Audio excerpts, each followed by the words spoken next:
안녕하세요. 책 읽는 헬레네입니다. 사람은 누구나 자신만의 인상을 가지고 있습니다.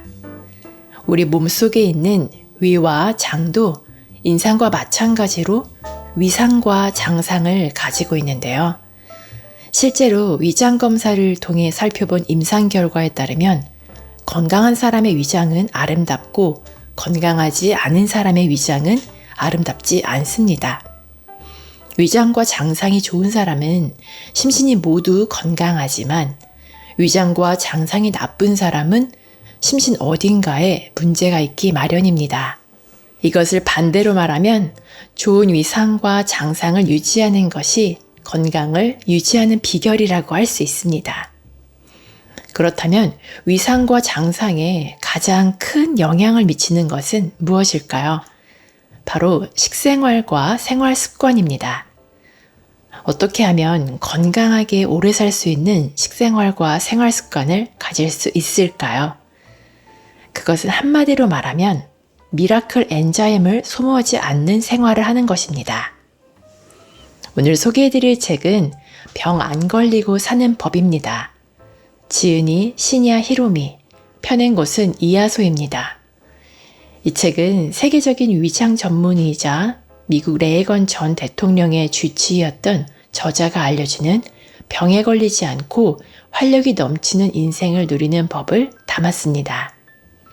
저자는 수십 년 동안 30만 명의 위와 장을 들여다보고 세계적인 유명 인사들의 건강 비결을 분석한 후 올바른 식습관을 통해 장수하는 방법을 밝혀냈습니다.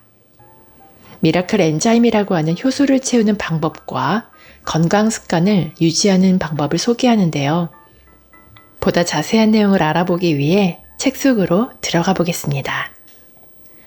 위상과 장상이 가르쳐주는 것. 사람의 얼굴에 인상에 좋고 나쁨이 있듯이 위장에도 위상, 장상에 좋고 나쁨이 있다. 인상으로 그 사람의 성격을 짐작하듯이 위상, 장상으로 그 사람의 건강 상태를 알 수 있는 것이다. 건강한 사람의 위상, 장상은 아주 아름답다. 위의 경우 점막이 균일한 핑크색이며 표면이 매끄럽고 점막 아래에 혈관이 비쳐 보이는 현상도 나타나지 않는다. 또한 건강한 사람의 점액은 투명하기 때문에 내시경이 비추는 빛을 점액이 반사해 반짝반짝 빛난다. 건강한 사람의 장도 위의 경우와 마찬가지로 깨끗한 핑크색을 띠고 있으며 아주 부드럽고 크며 균등한 주름을 볼 수 있다. 누구나 어렸을 때는 깨끗한 위상 장상을 가지고 있다. 하지만 세월이 흐르면서 평소의 식사와 생활 습관에 따라 위상과 장상도 변해가는 것이다. 건강하지 않은 사람의 위는 점막이 얼룩덜룩하고 부분적으로 붉은 빛을 띠거나 부어있다. 위축성 위염이 있는 경우는 위점막이 얇아지기 때문에 점막 아래에 혈관이 비쳐 보인다. 또한 위점막이 위축되면 그것을 보완하기 위해 표면세포가 부분적으로 증식하므로 위벽이 울퉁불퉁해진다. 이렇게 되면 암으로 진행하는 것은 시간 문제다. 건강하지 않은 장은 장벽의 근육이 두껍고 딱딱해지므로 불균등한 주름이 생기거나 군데군데 고무밴드를 끼운 듯한 주름이 나타나 있다. 특별히 아픈 곳이 있거나 이상 증상이 나타나지 않는 미병 상태인 사람에게 장상이 나빠지므로 육류 위주의 식사는 삼가십시오 라고 해도 순순히 충고를 받아들여 실천하는 사람은 그다지 많지 않다. 그것은 동물성 식사에 길들여진 입맛을 쉽게 바꾸지 못하는 이유도 있지만 가장 큰 이유는 증상이 눈에 보이지 않기 때문일 것이다. 우리는 눈에 보이는 신체의 변화에 대해서는 민감하게 반응한다. 예를 들어 머리카락이 빠지거나 얼굴에 주름이 생기면 큰일이라도 난 것처럼 시간과 돈을 들여 어떻게든 막아보려 한다. 그러나 눈에 보이지 않는 장 속의 변화에는 안 아프면 됐지 뭐 라며 대충 넘어간다. 그리고 병에 걸리고 나서야 뒤늦게 후회하는 것이다. 그러나 장 속을 잘 아는 나로서는 겉으로 드러나는 변화보다 몸속의 변화에 더 민감해진다. 왜냐하면 몸속의 변화가 건강 상태에 직결된다는 것을 알고 있기 때문이다. 내가 치료하는 환자들이 신야 식사 건강법을 진지하게 실천하고 있는 것은 이것이 자신의 생사에 직결된다는 것을 알고 있기 때문이다. 한번 암에 걸렸던 사람에게 암 재발률 0%의 건강법이야말로 가장 절실한 문제가 아닐 수 없다. 하지만 나는 이 건강법이 암 재발률 0%의 건강법뿐만 아니라 미병 상태인 사람들에게도 발병률 0%의 건강법이 되었으면 한다. 이를 위해서는 먼저 육식을 계속할 경우 장 속에 어떤 변화가 일어나는지 알고 넘어갈 필요가 있다. 육식을 계속 섭취하면 장벽이 점점 딱딱하고 두꺼워지는데 이것은 식이섬유가 없어 대변의 양이 극단적으로 줄어들고 이 적은 양의 대변을 배출하기 위해 장이 필요 이상으로 연동운동을 하기 때문이다. 즉, 과도한 연동운동에 의해 장벽의 대부분을 구성하고 있는 근육이 단련되어 두꺼워지고 커지는 것이다. 이와 같은 과정을 반복하다 보면 장은 점점 딱딱하고 짧아진다. 장벽이 딱딱해지면 내강은 좁아진다. 딱딱하고 좁아진 장의 내압은 높아지게 되는데 육류를 먹으면 동물성 단백질에 지방까지 대량으로 섭취하게 되므로 장 주변의 지방층이 두꺼워지고 이에 따라 장벽의 압력이 더욱 가해진다. 장내의 압력이 높아지면 점막이 안에서 밖으로 밀려나는 현상이 일어나는데 이 현상으로 인해 주머니 모양으로 움푹 파인 개실이 생긴다. 이렇게 되면 안 그래도 적은 양의 대변은 장 속을 이동하기가 어려워지고 그 결과 장 속에 오랫동안 정치하는 숙변이 쌓이게 된다. 이 숙변은 장벽에 들러붙듯이 쌓이는데 개실이 있을 경우 그 안에 숙변이 들어가게 되므로 배변이 더더욱 어려워진다.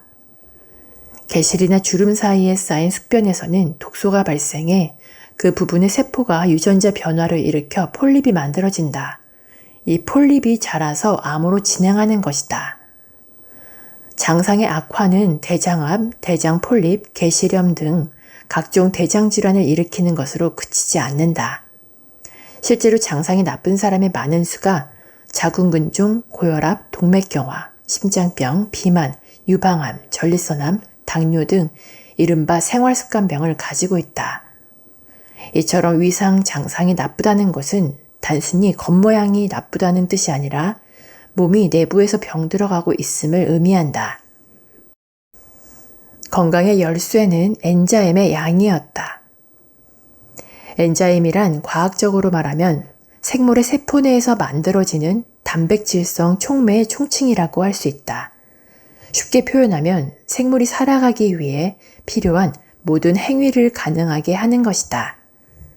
동물이든 식물이든 생명이 있는 곳에는 반드시 엔자임이 존재한다.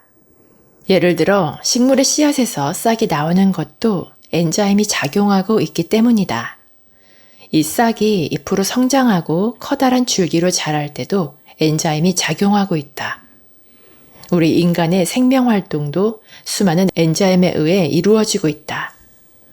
소화 흡수는 물론 세포가 새로운 것으로 교체되는 신진대사도 체내에 들어온 독소를 분해해 해독하는 것도 엔자임의 작용이다. 따라서 엔자임의 양과 활성도가 건강 상태에 큰 영향을 미치는 것이다. 사람의 체내에서 작용하고 있는 엔자임은 5,000종 이상이라고 한다. 그런데 이것이 전부 체내에서 만들어지는 것은 아니다. 엔자임은 체내에서 만들어지는 것과 외부로부터 음식물의 형태로 섭취되는 것, 두 종류가 있다. 그리고 체내에서 만들어지는 효소 중에서 장내 세포가 만들어내는 것이 약 3,000종이라고 한다. 위상, 장상이 좋은 사람들의 공통점은 엔자임을 다량 함유한 식품을 많이 섭취하고 있다는 것이다. 그리고 이것은 단순히 식품을 통해 엔자임을 섭취하는 데 도움이 될 뿐만 아니라 엔자임을 만들어내고 있는 장내 세포가 활발히 활동할 수 있는 장내 환경을 형성하는 데도 도움이 된다. 한편 위상, 장상이 나쁜 사람들의 공통점은 엔자임을 소비하는 생활 습관에 있었다. 습관적인 음주나 흡연, 과식이나 대식, 식품 첨가물을 함유한 식사, 스트레스가 많은 생활 환경, 의약품 의존 등은 모두 엔자임을 대량으로 소비하는 행위다. 이외에도 나쁜 식사에 의해 장내에서 만들어진 독소, 자외선이나 X선, 전자파 등에 접촉했을 때 대량으로 생기는 프리레디컬의 해독에도 다량의 엔자임이 소비된다. 여기에서 우리는 건강을 유지하기 위해서는 체내의 엔자임을 증가시키는 식생활을 하고 동시에 체내의 엔자임을 소비하는 생활 습관을 개선할 필요가 있음을 알 수 있다. 그리고 이것이야말로 내가 주장하는 신야 식사 건강법의 기본이다. 아직까지 엔자임을 만들 수 있는 것은 생명체뿐이다. 발효식품처럼 엔자임이 풍부하게 들어가 있는 식품을 인공적으로 만들 수는 있지만 그 엔자임을 만들어내는 것은 세균 등의 미생물이다. 즉, 미생물이 효소를 만들기 쉽도록 환경을 조성하는 것은 가능해도 효소 자체를 인공적으로 합성해서 만들어내는 것은 불가능하다. 무조건 엔자임이 많이 함유된 식품을 먹자. 어린 시절 나는 어떤 개와도 금방 친해지곤 했다. 거기에는 나만의 비결이 있었는데 침을 손바닥에 발라 개에게 핥도록 하는 것이었다. 이 방법을 쓰면 어떤 개와도 순식간에 친구가 될 수 있었다. 개가 사람의 입을 핥고 싶어 한다는 것을 알아채면서 개가 침을 좋아한다는 사실을 알게 되었던 것이다. 그래서 손바닥에 침을 바르고 개에게 핥게 해보았더니 개들은 한결같이 좋아서 난리를 치며 꼬리를 흔들었다. 그 수수께끼가 풀린 것은 의사가 되어 엔자임에 주목하면서부터였다. 그리고 동물들은 모두 엔자임을 원한다는 사실을 깨달았다. 사자와 같은 육식동물은 먹이를 잡았을 때 반드시 내장부터 먹는데 이것은 내장이 엔자임의 보고이기 때문이다. 에스키모처럼 식물이 거의 자라지 않는 극한 지방의 사람들도 바다 표범을 잡으면 제일 먼저 내장부터 먹는다. 토끼는 자신의 배설물 중에서 가장 먼저 배설한 부드러운 똥을 먹는데 이것은 소화가 덜 된 성분과 함께 엔자임을 재흡수하기 위해서다. 최근에 급증하고 있는 애완동물의 질병도 그 원인을 짐작할 수 있다. 바로 펫푸드 때문이다.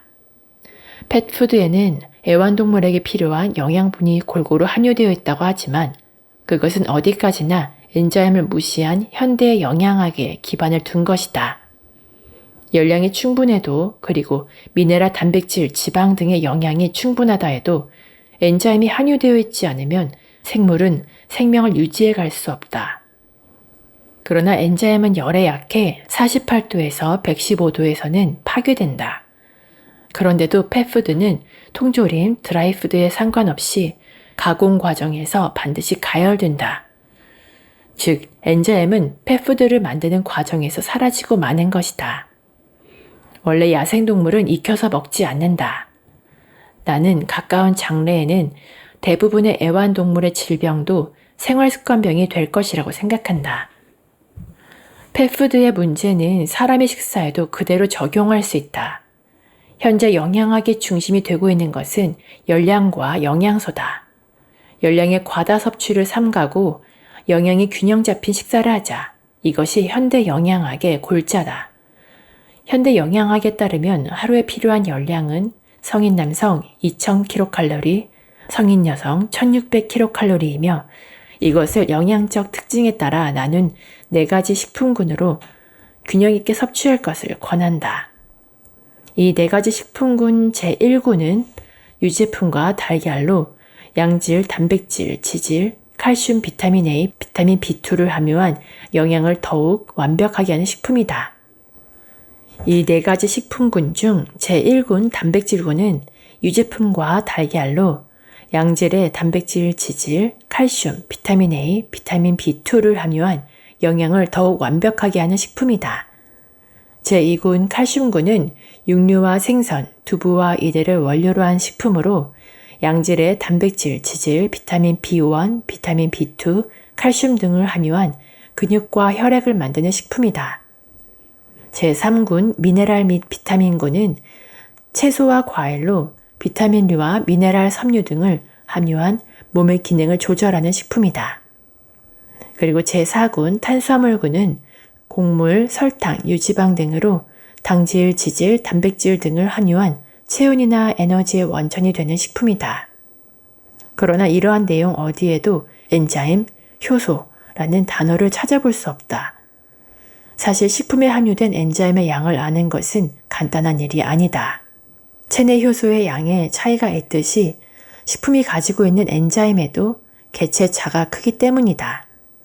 예를 들어 사과 하나에도 그 사과가 자란 환경 또는 수확 후 경과한 시간에 따라 엔자임의 함유량은 차이가 난다. 신의학 식사법에서는 기본적으로 엔자임을 많이 함유한 식품을 좋은 식품, 엔자임이 적거나 줄어들고 있는 식품을 나쁜 식품으로 규정하고 있다. 따라서 가장 좋은 것은 미네랄이 풍부하고 비옥한 토지에서 화학비료나 농약을 사용하지 않고 키운 것을 수확 후 바로 먹는 것이다.